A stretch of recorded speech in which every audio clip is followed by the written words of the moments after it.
ગરુડ સેનાના કાર્યકરો દ્વારા મૃત ગૌમાતાને નર્મદા કિનારે અંતિમ વિધિ કરવામાં આવી। ભરૂચના મક્તમપુર ખાતેથી મૃત હાલતમાં મળી આવેલી એક ગૌમાતાની ગરુડ સેનાના કાર્યકરો દ્વારા નર્મદા કિનારે અંતિમ વિધિ કરવામાં આવી હતી। ગરુડ સેનાના કાર્યકરોએ સમાજ પ્રત્યેની તેમની પ્રતિબદ્ધતા અને જીવો પ્રત્યેની દયાનું ઉત્તમ ઉદાહરણ પૂરું પાડ્યું હતું। મળતી માહિતી મુજબ ભરૂચ મક્તમપુર વિસ્તારમાંથી એક ગૌમાતા મૃત હાલતમાં મળી આવી હતી। આ અંગેની જાણ થતાં જ ગરુડ સેનાની ટીમ તાત્કાલિક ઘટના સ્થળે પહોંચી હતી। તેમણે ગૌમાતાના મૃતદેહને સંપૂર્ણ સન્માન સાથે નર્મદા નદીના કિનારે લઈ જઈ શાસ્ત્રોક્ત વિધિ મુજબ તેની અંતિમ વિધિ સંપન્ન કરી હતી।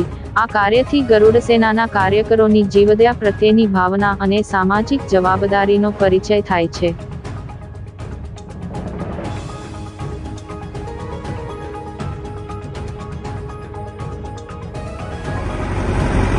આજ રોજ ગરુડ સેના દ્વારા સવારે અમને માહિતી મળી છે કે મક્તમપુર વિસ્તારની અંદર એક ગૌ માતા મૃત હાલતમાં પડેલી છે। તો વિસ્તારની મુલાકાત લેતા ત્યાં આગળ ગૌ માતા એ મૃત હાલતમાં પડેલી હતી। ત્યાંથી અમે લઈ અને અત્યારે મા નર્મદાના કાંઠે એમના દફન વિધિ માટે આવેલા છે। સેવા પરમો ધર્મને સાકાર કરતી ગરુડ સેનાના અમારા જે ટીમના બધા મેમ્બરો છે તેમના દ્વારા આ રેસ્ક્યુ ઓપરેશન અને એમની દફન વિધિનું કામ એ ચાલી રહ્યું છે। સેવા પરમો ધર્મને સાકાર કરતી ગરુડ સેનાની ટીમ દ્વારા આ સેવા કાર્ય હાથ ધરવામાં આવ્યું છે।